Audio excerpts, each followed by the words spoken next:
you guys? It's your tall guy. We're back. Universal Studios Hollywood for what? We're here to talk about the road to Halloween Horror Nights 2025, you guys. Latest announcements, latest updates, latest speculation maps, the latest of all things. If you guys haven't done so already, don't forget to drop your tall guy like, comment down below, subscribe if you haven't already. And I just want to say thank you for tuning into the channel. If you're new here, we usually come to Universal Studios Hollywood weekly to cover these updates. And please subscribe. We're just about 100 subscribers away from hitting 10K for the channel. So ultimately, thank you guys. So let's get to it. Not gonna lie, I'm a little late to the party for Mega Movie Summer. So we're gonna be checking out some of those cool things as well. Ladies and gentlemen, we have made it to our first stop for haunt.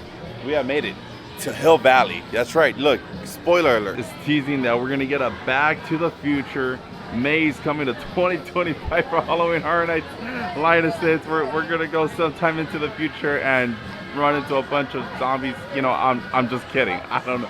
This signage is over here for the Marty McFly and Doc Brown meet and greet. That's right over there. But it's kind of funny that it's, you know, in front of a HHN house. Anyways, let's talk about it, guys, with some HHN B-roll, so y'all enjoy that. So, speculation calls that the Persian courtyard is still set to be Monstros Part 3. Y'all haven't heard it once before, y'all gonna hear it today. 3 things to guarantee in life, you guys: death, taxes, and John Murdy bringing back another Monstros house. So, it's not confirmed yet, it's all still speculation, but speculation still has it to be that we're gonna be getting the Island of Dolls from Monstros 3. Along with that, maybe some other monsters here and there. We don't know yet. The facade looks like another mausoleum, cemetery of some sort. You guys call it how it is, but details that we're getting looks very kind of similar, not too much. Details to the facade are finishing up nicely, quickly for that matter. I'm assuming they're just gonna get the flooring done, and soon enough, guys, we're gonna get those walls down and get a full front picture of the facade. I don't know if you've heard, there's a shark out there eating our tourists, eating a little Alex Kintner boy. Now, dumb Mayor Vaughn and Chief Brody, not so dumb, I do like Chief Brody, they seem to think this might be the shark that we're looking for. I say no. This is a 22.5 footer. I think we're looking for a 25 footer, maybe 3 tons. I think you're right. I think you're honest. Mayor Vaughn would stop doing all the zoning crap. Maybe I could get out there on the ocean and do my job and find the porker that we're looking for.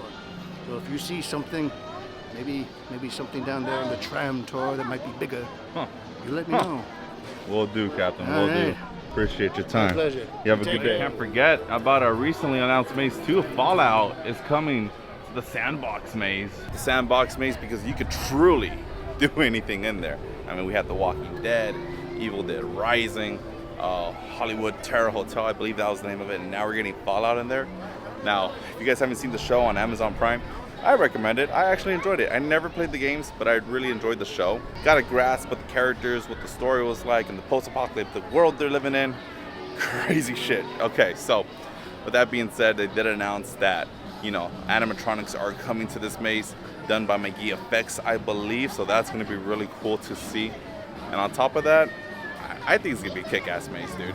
You can best believe that we're going to be starting off the journey, going through a vault, and just kind of following the story beats of the Amazon Prime series. Now, before we make our way over to the studio tour, a quick glance at the facade for Fast and Furious Supercharged Hollywood Drift Edition, baby. This is going to be badass. Now, while we're waiting for the facade to be done and the walls to be cleared out, it's rumored said to be that this area right here is going to be a gift shop for the right exit. Now the gift shop is set to be open early for guests, yeah, but hopefully once these walls go down, we can see the merchandise reveal for the coaster. And I mean, come on, dude. Like, I mean, the Tram one was all right. Now, coaster t-shirts are always badass, and hopefully that's what we get. 15-minute wait time for the greatest attraction of all time. Let's get it. To cruise on into our movie studio. One more person to introduce you to. He is the host of The Tonight Show with Jimmy Fallon. They were all filmed inside of Soundstage 12. It's where they filmed Frankenstein, Dracula, Scarface, some scenes from Back to the Future, Jurassic Park, and the entire village of Whoville. It all fit inside of Soundstage 12. So what exactly is a soundstage? I'm so happy you asked. Big movies. Jurassic Park was filmed inside of that soundstage. They built a fun Jupiter 14 and Apollo 13. They built the entire Mission Control Tower inside of that soundstage. Along with all of this rich movie history, we do have a lot of television history here on the lot. A lot of classic TV shows have been filmed inside of these sound stages here on the right-hand side. This is where they film TV shows like The Jeffersons, Who's the Boss, big movies, Jurassic Park, Jurassic World, Flintstones. Picture cars can also do pretty cool stunts, like in our Fast and Furious films. When everybody left to get back on Just getting off the studio tour. We got our shots, we got our looks inside the elephant doors for Five Nights at Freddy's. We saw the Scarecrow facade. Tram's getting prepped. Let's talk about it. All right, made it over to the lookout of Fast and Furious Hollywood Drift, but let's talk about the studio tour. So everything back there, out of the 1, 2, 3, 4 mazes that are technically back there, 5, I'm sorry, what am I thinking about? 1 is confirmed, and that one is Five Nights at Freddy's. Now, the elephant doors, strolling by, look, it's a quick 2-second quick look into the soundstage. Last time the elephant doors were open, wood was rising, and wood has definitely risen. Now, I don't think any paint job has occurred or any details are occurring just yet, but we've been getting some info about Five Nights at Freddy from all the way over at HHN Orlando. Now, anytime we get a dual IP maze, it's more than likely the same 95% of the time, 90% of the time, if anything. From what they said is that what we see in the movies is exactly what we're going to see in this maze. So animatronic Freddy, Foxy, Chica, you name it.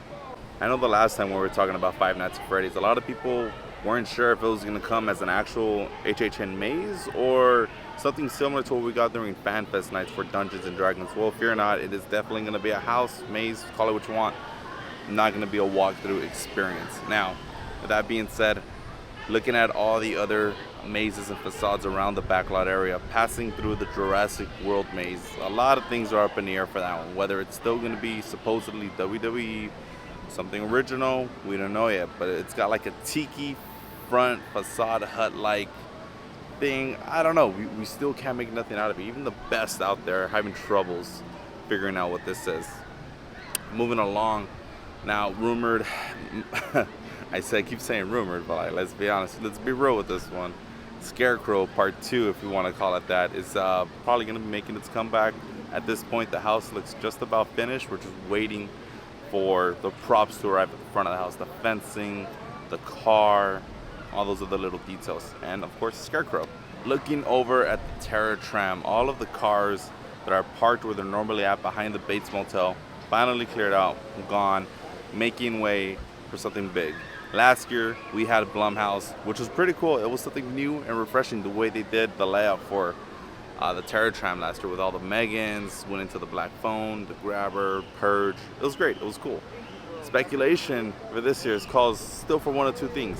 Either Blumhouse still to come back in some way, shape, or form, only because Megan 2.0 is coming out in theaters this year, or from rumors from the grapevine have been saying that Killer Clowns from Outer Space is going to be coming to the Tram, along with many generic clowns as well. So, how do you guys feel about the Killer Clowns from Outer Space coming back, and not a house this time, in the form of a Tram?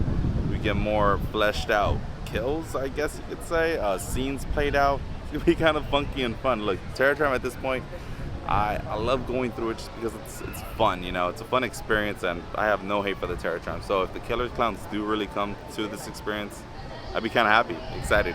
It'll be the third time that we see them come to the event, but at least it's not coming in the house this time. And lastly, we got to talk about our Curious George H-Slot mazes. We have rumored, I keep thinking it's confirmed, rumored Poltergeist, the house, the facade, looks just about finished. You could clearly tell it's being built, although right across the street from it, they're still being very secretive about our rumored Terrifier maze coming to Halloween Horror Nights this year. They've covered up the facade. They don't want to reveal the details coming. I'm assuming when they reveal or announce Terrifier, it's when they're gonna take the tarp off and start working on it.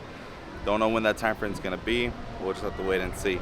Now, as a recording of this video, there's probably going to be a Horror Nights announcement tomorrow by the time this video goes up today. Because we got tweets from John Murdy saying that his thumbs were prickling. So, We see. Is he gonna announce Monstros? Is he gonna announce Terrifier? Is he gonna announce Poltergeist? I don't know. Just have to wait and see. Alrighty, Jason Voorhees. What do we say, man? Look, thank you, Horror Nights. This is awesome. This is a classic slasher that we really wanted to see come to Halloween Horror Nights, and boy, he's coming. He's coming for you. So, Jason's Universe is what they want to name this maze. Personally, I wish, you know, just my personal opinion, they would have followed the steps of last year, calling it the Legacy of Jason Voorhees. That's just me. But anyways, so Jason has a new parent company, and with this new parent company, they gave him a new look. Horror Nights has decided to use this new look for this maze.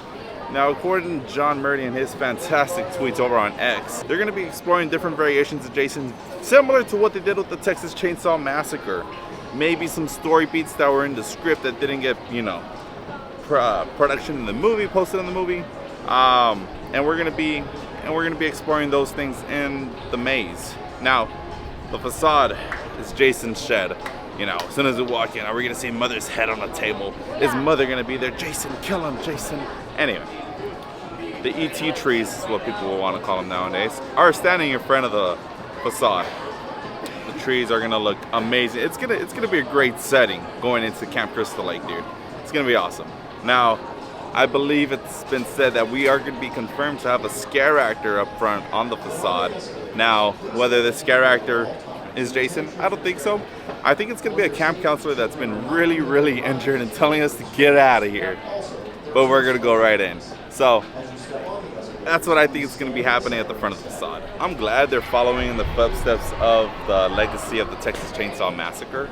Kind of tells me every year, hopefully, fingers crossed, if they could acquire the rights to these IPs every year, that we could be getting legacy houses to our favorite slashers. Maybe next year we can get Ghostface, Freddy Krueger. You know, we've done Michael Myers so many times, so I guess that wouldn't hurt either. Of course, guys, the merch is still available. Of course, here is the Jason's Universe Voorhees shirt on the back, menacing. I really wish this print was on the front of the tee. That's just me. We also have the mug right here. And then right on the other side is that stained glass display that they got going on, where icons of 1, 2, 3, 5 mazes are going to be put on this display here. This is really cool keepsake. It's not real glass, sadly. It's plastic. It is what it is. But under it, Fallout t-shirt. This is actually kind of cool. See, print on the front. Love it. Alrighty, guys, that will do it for today's video, today's vlog. Thank y'all for tuning in. I appreciate you. We're almost at 10,000 subscribers, which is freaking awesome, man. It's been a journey. With that being said, hope you enjoyed the updates and enjoyed everything overall. So if you haven't done so already, don't forget to drop your tall guy like, comment down below, subscribe if you haven't already, because you'll catch sons of mine. Take 2, because you'll catch this tall guy at the next theme park. We are out of here. Goodbye, everybody.